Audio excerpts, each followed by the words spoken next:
The law of indices. It's important to know these 6 laws of indices because they come up a lot at both junior cert and leaving cert level. So the first rule is the multiplication rule, and that is if you have your base number, which is 4, and your base number, which is 4, if they're the same and you're being asked to multiply, all you do is you add your indices. So the base numbers have to be the same for this rule to apply.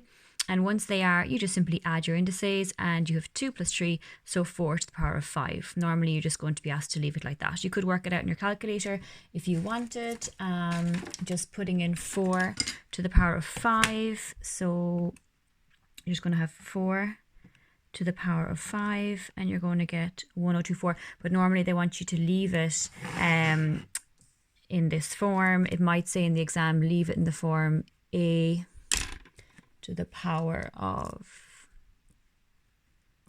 n. Okay, they might say leave it in the form a to the power of n, which means a, your base number is 4 and your indice is 5. Okay. The division then, if you're asked to divide and your base numbers are the same, you simply take away your indices. So 5 minus 2 will give me 3, so 3 to the power of 3. So if you're dividing, if you see something like this, a number or an x to the power and it's being multiplied by another power, if you see brackets, remember in maths you always multiply if you see brackets. So 2 by 3 will give me 6, so that's x to the power of 6. This is a handy one to know. If you have, you know, an a or a b or an x or a y or a p and a q all to the power of something, you can split it and you can put a to the power of n and b to the power of n. N could be any number, so it could be, I don't know, ab to the power of 5. You can rewrite that as a to the power of 5 by b to the power of 5. So you can split them if it's written in this form. Now, another thing to know, but your calculator will always do it for you if you forget, any number to the power of 0 is always 1. So 10 to the power of 0 is 1, 5 to the power of 0 is 1. Let's just check one more.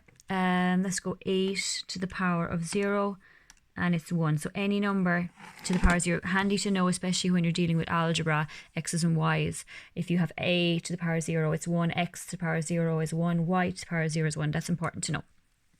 And the last rule here, there, remember this, a number is always to the power of 1. Oh yeah, so 3 is really 3 to the power of 1. Just in case you got something like this and it threw you. 3 by 3 to the power of 2 is equal to, well, that's really 3 to the power of 1 multiplied by 3 to the power of 2, and you're multiplying, your bases are the same. So if it's multiplication, you are adding your indices. 1 and 2 gives me 3. Similarly, if you're dividing and you have a 5 under the line and you're wondering, Jesus, what's this? Well, remember it's 5 to the power of 1. And then when you're dividing, your bases are the same, so you're happy enough. You can subtract your indices. So 2 minus 1 will give me 1, so 5 to the power of 1, and that's really just 5. Remember, base numbers have to be the same for all of these rules to apply.